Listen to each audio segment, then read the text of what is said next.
तो भाई, Indian navy के हाथ एक ऐसा जबरदस्त और नया हथियार लगा है। एक ऐसा शिकारी जो समंदर की गहराइयों में छिपकर अपना काम करता है। आज हम इसी रहस्यमयी ताकत के बारे में बात करने वाले हैं। पानी के अंदर का शिकारी सुनने में थोड़ा फिल्मी नहीं लगता, पर यह सच है। तो आखिर ये है क्या चीज जिसे गहरे समंदर का शिकारी कहा जा रहा है? और देखिए, हमारे सोर्स मटेरियल के मुताबिक इसे नाम दिया जा रहा है नौसेना का ब्रह्मास्त्र। अब ये नाम ही अपने आप में बताता है कि ये कितना जरूरी है। मतलब ये सिर्फ कोई छोटा मोटा अपग्रेड नहीं, ये तो पूरा गेम ही बदल देने वाली चीज है। तो चलिए अब पर्दा उठाते हैं इस शिकारी पर से। इसका नाम है MH-60R रोमियो। ये एक मल्टी रोल हेलीकॉप्टर है और आज की हमारी सारी बातचीत इसी के बारे में होने वाली है। और कहानी यहीं खत्म नहीं होती, ये ताकत तो लगातार बढ़ी रही है। अगला बड़ा पड़ाव आने वाला है 17 दिसंबर 2025 को। उस दिन नेवी चीफ एडमिरल दिनेश के त्रिपाठी खुद गोवा के INS हंसा नेवी बेस पर होंगे, जहां इसकी दूसरी स्क्वाड्रन को कमीशन किया जाएगा। अच्छा, ये सब कुछ रातों रात नहीं हुआ है, इसके पीछे एक पूरी प्लानिंग है। देखिए, कहानी शुरू हुई 2020 में, जब अमेरिका के साथ 24 हेलीकॉप्टरों की डील हुई। फिर मार्च 2024 में कोच्चि में पहली स्क्वाड्रन INAS 334 को शामिल किया गया, और अब जैसा हमने देखा, गोवा में दूसरी स्क्वाड्रन की तैयारी चल रही है। तो आप देख सकते हैं, ये एक लंबी और सोची समझी स्ट्रैटेजी का हिस्सा है।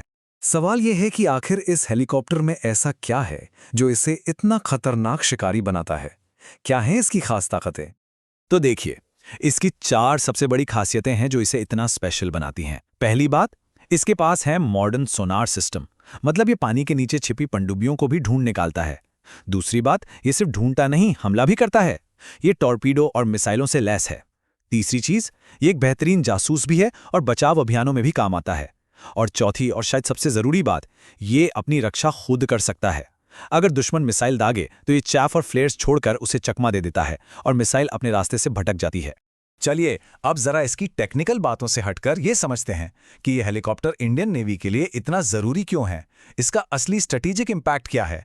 एक जगह सोर्स में एक हेडलाइन ये सवाल उठाती है कि यह हेलीकॉप्टर समुद्र में चीन पाकिस्तान के लिए काल कैसे साबित हो सकता है। अब देखिए, ये सवाल इसलिए अहम है क्योंकि हिंद महासागर में पनडुब्बियों की एक्टिविटी लगातार बढ़ रही है, और चुपके से हमला करने वाली ये पनडुब्बियां एक बहुत बड़ा खतरा है। तो इसका सीधा मतलब ये है कि इस हेलीकॉप्टर के आने से भारत दुनिया की उन गिनी चुनी ताकतों में शामिल हो गया है जो हवा से पनडुब्बियों को तबाह कर सकती हैं। सोचिए, समंदर के इतने बड़े इलाके पर नज़र रखने और उसे कंट्रोल करने की ये जो ताकत है, ये किसी भी बड़ी नेवी के लिए बहुत ज़रूरी होती है। तो कुल मिलाकर देखें तो MH-60R रोमियो का नेवी में आना सिर्फ एक हेलीकॉप्टर का आना नहीं है। यह भारत की सेनाओं के मॉडर्नाइजेशन और समंदर में बढ़ती ताकत की तरफ एक बहुत बड़ा कदम है। और हाँ, ये मत सोचिए कि ये बस 1-2 हेलीकॉप्टर की बात है। अमेरिका के साथ जो डील हुई है, उसमें पूरे 24 MH-60R रोमियो हेलीकॉप्टर खरीदे गए हैं। ये नंबर दिखाता है कि भारत इस नई काबिलियत को लेकर कितना सीरियस है। और ये सब हमें एक बहुत बड़े सवाल पर लाकर खड़ा कर देता है। भविष्य में समंदर की लड़ाइयों में टेक्नोलॉजी का रोल क्या होगा? MH-60R जैसे एडवांस हथियार तो शायद सिर्फ एक शुरुआत है। ये आने वाले वक्त में समुद्री जंगों का पूरा नक्शा ही बदल सकते हैं। इस पर सोचना तो बनता है।